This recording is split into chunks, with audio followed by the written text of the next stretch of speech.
I believe you can all hear me. Mr. Muhajir, can they hear me? Yes, they are able to hear you correctly, madam. They are able to hear you correctly. All of them. Thank you so much. Okay, thank you so much. So I begin with talking to a few of you whom I would like you to change your behavior. Hey Carl, I've noticed that you stare at the camera so much, and this is literature. You cannot learn by just staring. You need to be writing something, okay? And also we have Suleiman and Ayan, get something to write so that as I talk, you can be noting down the major points, okay? Now the rest, you've been doing great, but not out for the sharing it at the end of the lesson. And as we continue from where we stopped, the last thing that we said was we are going to look at a question that Zamzam got to ask us, okay? And one of the things that she said was we should discuss the morphics, which was a very new word. I have looked for the meaning. There's no such word. But if you were to search for it on Google, Google rewrites the entire word to motives, okay? Discuss motives as highlighted in a doll's house, okay? So motives, this question is very common if you come to look at it. When it comes to a doll's house, the question has been asked in so many exam questions. And so Zamzam, that was very good. Looks like you've been doing a lot of revision. And motives, quite tricky, but also very simple. These are recurring structures, contrast, or literary devices, okay, that can help to develop and inform the text major themes, okay. So for those who are writing, motives are recurring structures, contrasts, and literary devices that can help to develop and inform the text major themes, okay. Hey Carl, they are recurring structures. And from that, we get to, yes, finish writing. Yes, we get to understand that whenever a writer gets to begin writing or decides to write something or create a novel per se, this writer always has a plan, okay? And we can't just write anything by the end of the day. We just have to write about certain things, certain situations. And that is why every time we are analyzing novels, we see that we have to identify these themes. And it is only from the themes that we get to know exactly what the writer was trying to tell us, okay? So when you are asked to discuss the motives in a doll's house, look at Henrik Ibsen, his life, and that is how now Abdul Basid's question comes into place.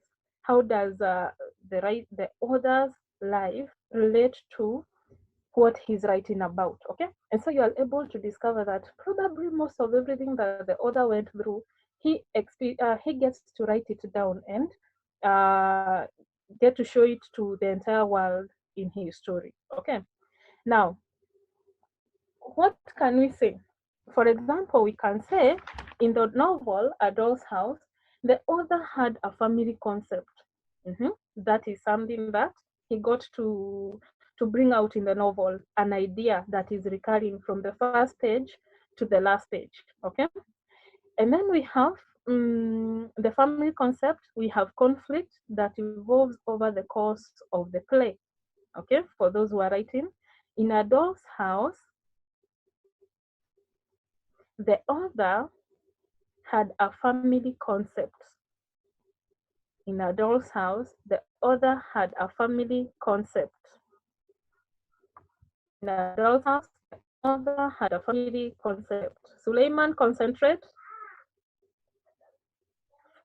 Conflict can also be seen evolving over the course of the play. Conflict can also be seen evolving over the course of the play, okay? So motives, ideas, themes, stylistic devices that have been used by an author from the beginning to the end and can be seen all through, okay? Now, there's a very nice paragraph here written by a student just like you, and I'm going to read it out to you. See how you would apply such an answer, like a paragraph for you. Now, she says this: Nora's understanding of the meaning of freedom evolves over the course of the play in the first act. She believes mhm, that she will be totally free as soon as she has repaid her debt. Mhm. Nora's understanding of the meaning of freedom evolves over the course of the play. That is the first point: freedom. Okay? And that is from Nora's perspective. So, Nora's understanding of the meaning of freedom evolves over the course of the play in the first act. She believes that she will be totally free as soon as she has repaid her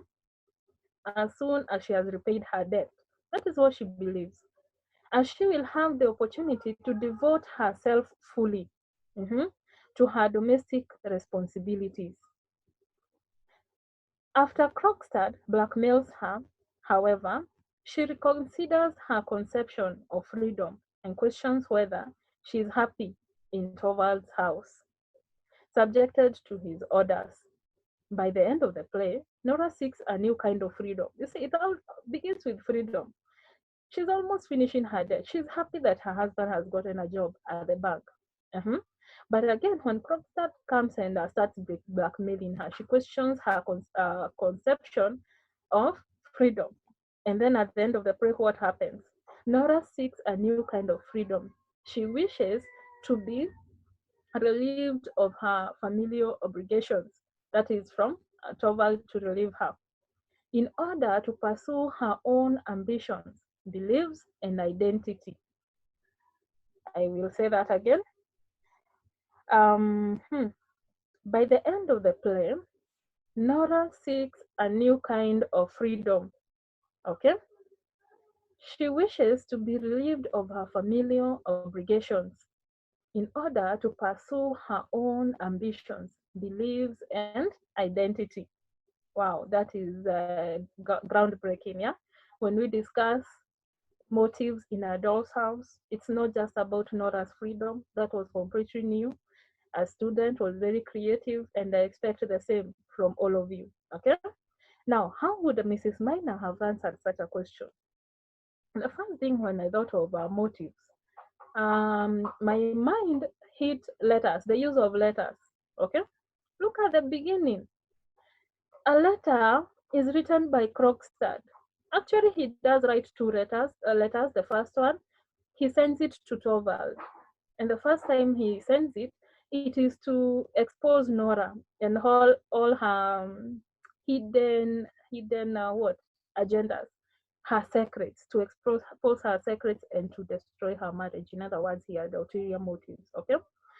The second letter, he is telling Nora that he is going to just forgive the entire thing, forget it, because his life is going to be better. He's going to be a better person. He has moved on. Okay? And then we had the third letter. Dr. Rank also left a card communicating his imminent death. Okay? So, what are we trying to say? Most of the people, okay, are using written communication, letters, communicating, and each time something is communicated to everyone or to Nora or to the characters, something happens. There is a very huge twist that written document um, causes. Okay, it causes a very huge twist, and the story changes ultimately. Okay, now another thing I thought of, or another point I thought of, apart from letters for those who are writing. So we have the first one, we had Nora's understanding of freedom. So we can say the first point on motives is freedom. The second one is the use of letters. The writer, remember, he's the one who is bringing in all these twists. Okay. So when he uses letters, he causes a major twist, which changes the course of the novel or the play or the playwright. Okay. The third one and the last one from me. And the last few minutes, I'll ask you whether you had other or we would give other examples like love. But the third one for me would be conflict. Conflict has been brought out from the beginning to the end. Conflict. Conflict has been brought out from the beginning to the end. Why? Because there is conflict within Nora herself. There is conflict between Torvald and Nora. There is conflict between Krogstad and Nora. There is conflict between Nora and the society. She doesn't understand why the society is too hard on women, yeah? And there is Miss Linde versus who? Krogstad. Now, if you look at that, it's because of a certain conflict that the story develops, yeah? If there was no conflict within Nora, how do I pay this? How do I finish this loan? How do I get Krogstad off my back? How do I get my family back? How do we move from the financial crisis to being people who can afford a very huge banquet for Christmas? You see, if it was not because of her conflict, then and the initial conflict of Krogstad actually, no, not Krogstad, Torvald actually becoming sick and needing a lot of money or needing to move to Italy so that he can become better.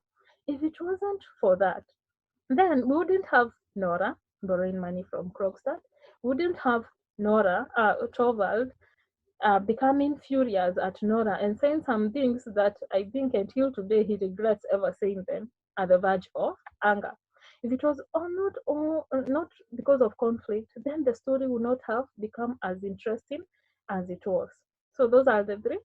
If you have any other suggestions, I would also think of love.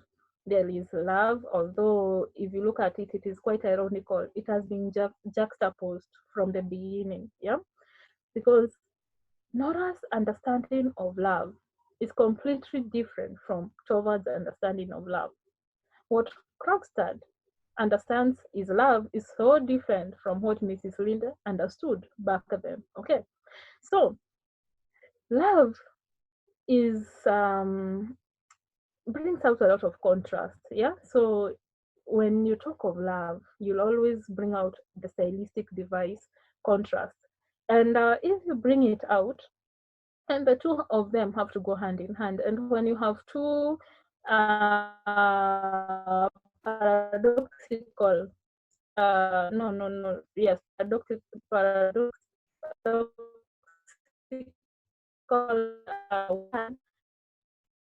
put them at the end themselves from the beginning and can be cohesive. Okay.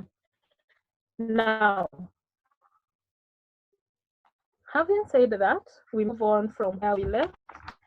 Now, in our last lesson, I believe we discussed and no, not the setting. We discussed the order, the genre of literature, and the title. Now, today we are discussing the tone of the novel, which tone has been used. We are also discussing the setting of the novel, and we are discussing the structure of the novel. Okay. Now, the tone. Now, when we discuss tone, okay, tone is usually seen mostly in oral literature. Tone, mood, sorry, and we have attitude. Mostly they are seen in oral literature and they are also seen in poetry. Okay. Now, when you get to discuss tone in a play, you have to look at it from a general point of view. You have to look at it from the first act, the way it was subdivided, the second act, and we have the third act, and you have to look at the events as they were occurring from the beginning to the end. Okay. Now, tone.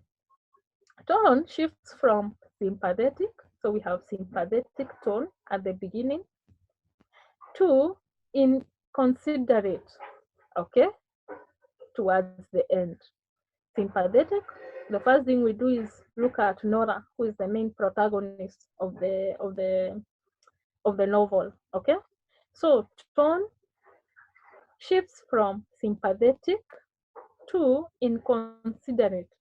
Okay, in regards to Nora, who was the protagonist of this novel.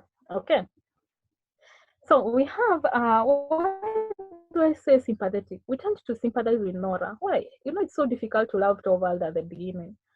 He he is portrayed as this husband who is so controlling, overbearing, yeah, trying to um tell his wife not to eat macarons. It's quite weird when your partner tells you not to eat stuff that are actually you think are good for you and you love them. Okay, so um sympathetic to Nora because of her hiding herself and trying to eat these macarons, and the husband, okay, despite him being cheeky and trying to make it look nice, him asking her why if she has been eating macarons. Okay, we sympathize with her sympathetic tone. Okay, then we have inconsiderate. Why do I say an inconsiderate tone in regards to Nora at the end? It is quite absurd for a family woman, especially a mother, to just decide at the spur of the moment, yeah, especially when she was emotional, that this life was not for her, okay, and she had to go and discover herself. For a mother, she should all have considered her children, okay.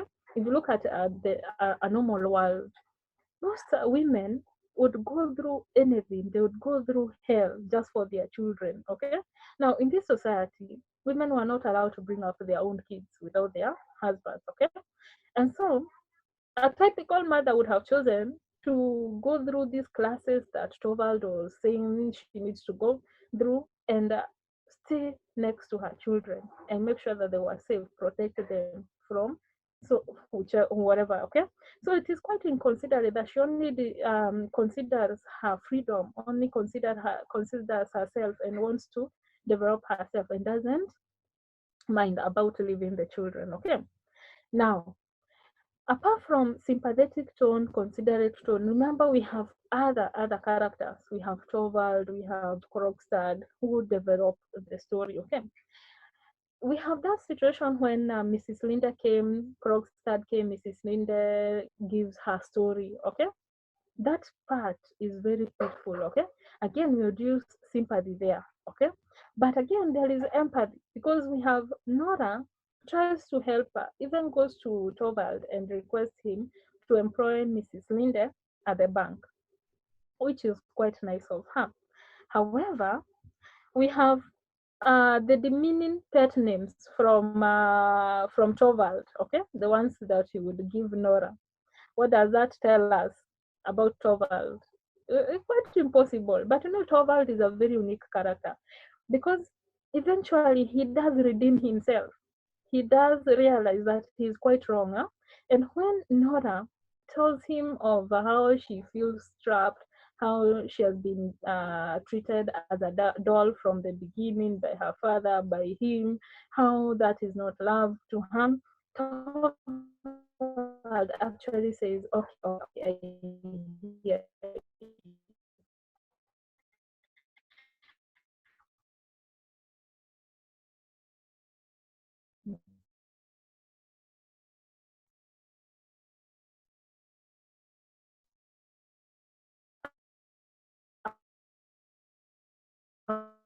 um,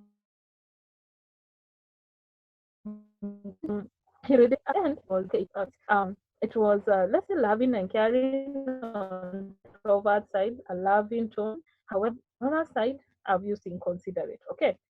Now we have a conclusion. In conclusion, the tone, however, becomes objective. Why do we say objective? It is serious. In conclusion, the tone becomes objective. Why? It is serious, intense, and sober. A sober tone. Okay. So I've used how many words today? Sympathetic tone, inconsiderate tone, loving tone. I've used a serious tone. I've also used um, intense. I've also used sober. Okay. Hey, Carl says my audio is not clear. That's good for communicating. I hope I'll stop moving it so much so that you tell me whether it's better. Now, I was listing the number of tones. We have sympathetic, 1, inconsiderate, 2, serious, 3, intense, 4, and sober, 5. Okay. Why sober? When Helmer realizes that he can no longer stop Nora from leaving, what does he say? He says, "It is well after all." Okay, I've not brought the novel. If one of you has it, please check on that. He actually like embraces a new kind of freedom, which made me think of this. What if Nora was not the only person who was going through a lot? Remember, there was so much that was expected from men back then, okay? What if Torvald, he himself was also suffocating? And so when she eventually decides and he realizes that he cannot stop Nora from going, he embraces the new freedom on his part that I will also develop myself. I will become a better person, and probably the person whom I get to marry after this will have a better experience. Okay. Now, Torvald has so much to make up for, but tone does not leave us in so much suspense. But also, although the suspense is there, but at least at some point, actually, we as readers feel fulfilled, happy for Nora and happy for Torvald, because again, it was a very toxic marriage, okay, whereby it is all for sure, no one is happy. That's all. So I'm moving from tone and I'm moving from to setting, our second subtopic today, setting. Okay. Now the play is set in a historical, geographical, and social setting. The play is set in a historical, geographical, and social setting. The play, for those who are writing, I repeat the third time, is set in a historical, geographical, and social setting. Why do I say that? Now, geographical, where are the events taking part? The events are taking part in Helma's living room. Okay, Zubei, I hope you're noting them down. They are taking part in Helma's living room. And if you look at the history of Henrik Ibsen, Henrik was born in Norway.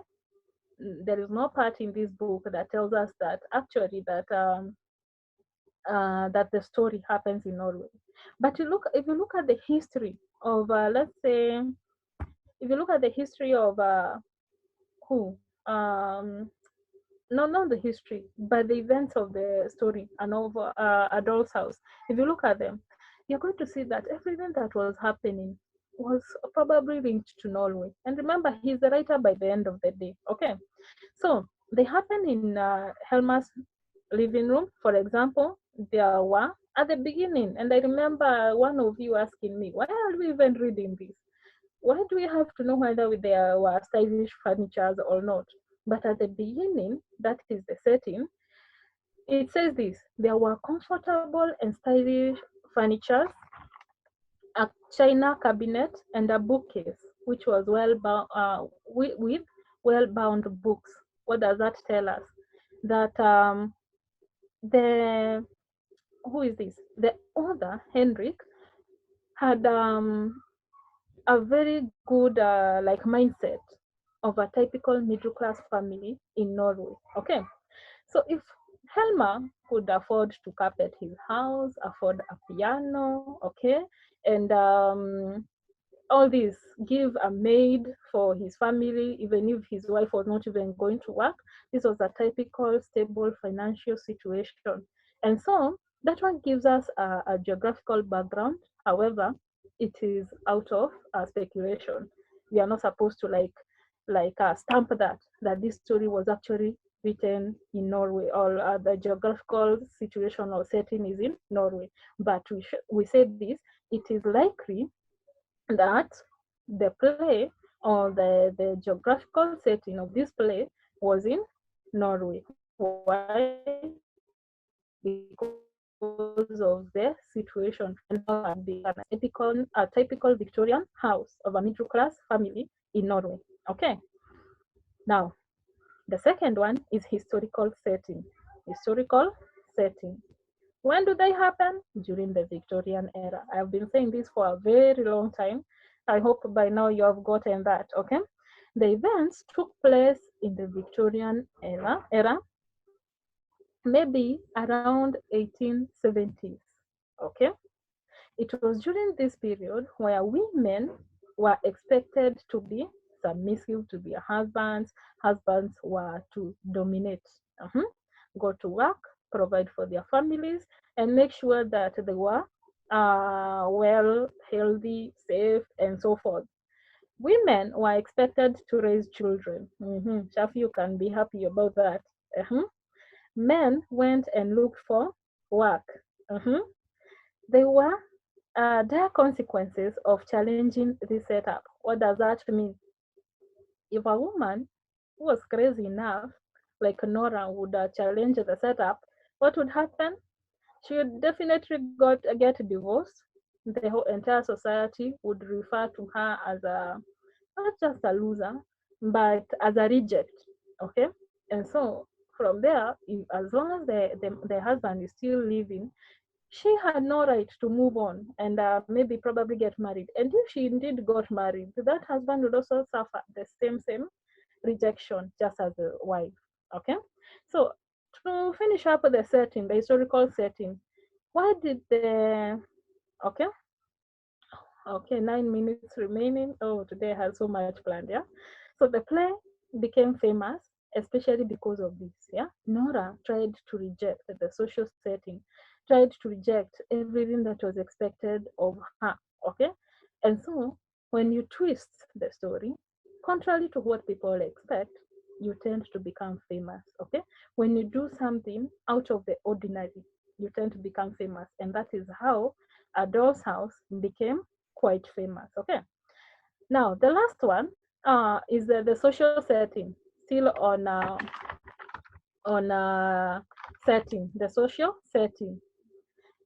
This is the kind of a society, it refers to the kind of a society which events are taking place. It refers to the kind of a society which events are taking place. Which kind of a society was it in Adult's House? It evolves around a middle class society of a family and friends. Most of the conflicts, you see, a theme that is brought out because of the social setting.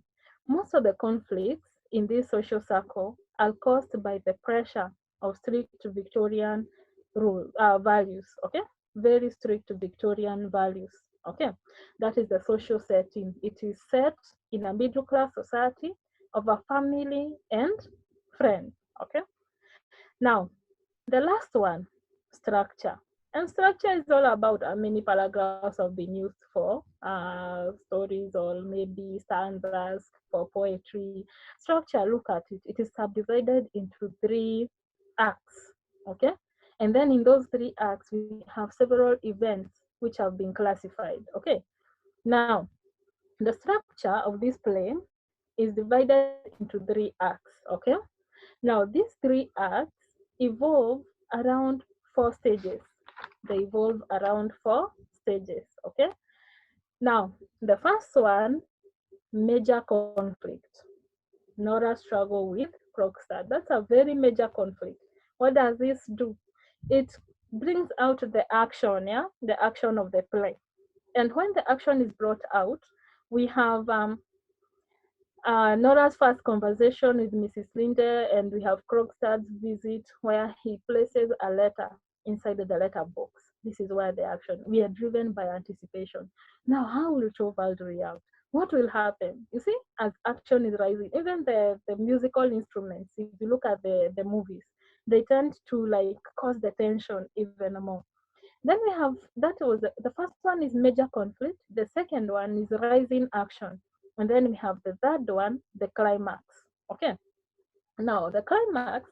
This is when Torvald reads Krogstad's letter and erupts angrily. This is the climax of the story, where we see him becoming a very different person from what we were expecting. And but from what I was expecting, I was even expecting Nora to be thoroughly beaten up. But Torvald looked like he was a gentleman. He did not beat Nora, but he did say a few words that were quite hurting.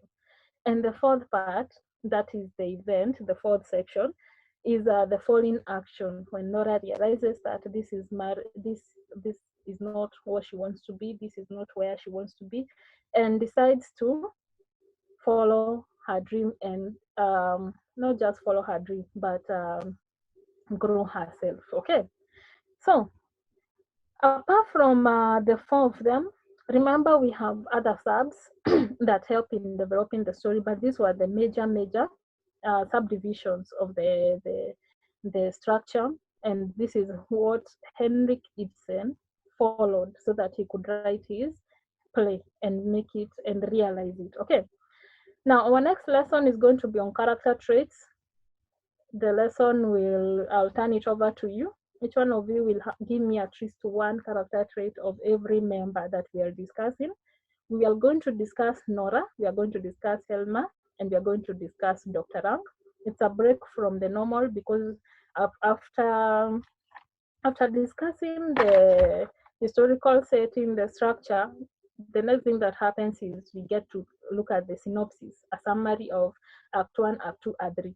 So I'm going to begin with the character traits involve you. And then once we are done with all the characters, we are going to move to the summaries of Act 1, Act 2, and Act 3. Okay. Now that time has really gone for us, I would like you to have a look at something that is quite here. We are going to use at least like 5 minutes.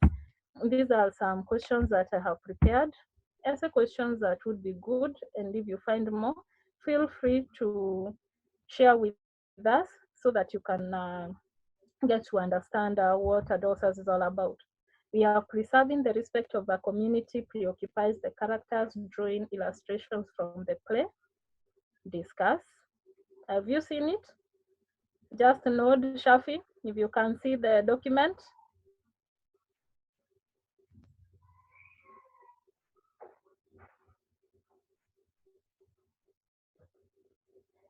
Preserving the respect of the community preoccupies the character. One question that is very good, drawing illustrations from the play, discuss. And then we have now the second one, relationships are bound to disintegrate where one party feels superior. Using examples, justify this statement. Two questions that I found they occur in so many papers. They keep occurring and occurring. And these are two questions that would help you in your revision. Okay? So please have a note of them. Now, the first one, preserving the respect of the community preoccupies the characters. You can see that Torvald actually ruined his family because of his obsession to be seen perfect, to be seen good, the family to be seen upright in so many ways. And we have the second one, relationships are bound to disintegrate where one party feels superior. You can still discuss Torvald on that one. Using examples, justify this statement. Torvald, we have who else? Just Torvald. We also have Krogstad. There is a financial relationship between him and Nora, and the list continues. Okay. Now, 2 minutes. Only one person can probably type the question, and then I will have a look at it. Send me. And then the first thing I'll do when we begin the next lesson is get to discuss. Okay? Write them, hurry up. Hassan, Abdullahi, I can see you're not writing them. If you have written, nod your head.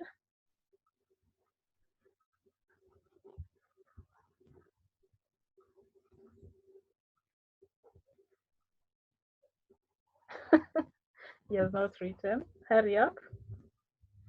Yes, Mr. Muhajir? Yes, madam. They have less than a minute to write before the meeting ends. So Yes, they are writing quite fast. yes. Thank you guys for your cooperation. Continue writing the notes, because the first thing I will do once the schools open again is checking all those notes. We have to move together. If it's setting I discuss, make sure by the end of the day you have written notes on setting, so that everything can be cohesive. Less than 1 minute for those who are writing. Ayan, I believe you are working hard. Keep up the work. You're very good in English. Make sure that you maintain that performance. Otherwise, I wish all of you a very nice day, and keep working hard. The rest is on inheritance. That will not be of any help to you. We are going to have questions from the PAL once we get to do it. Have a nice day. Finish up, finish up.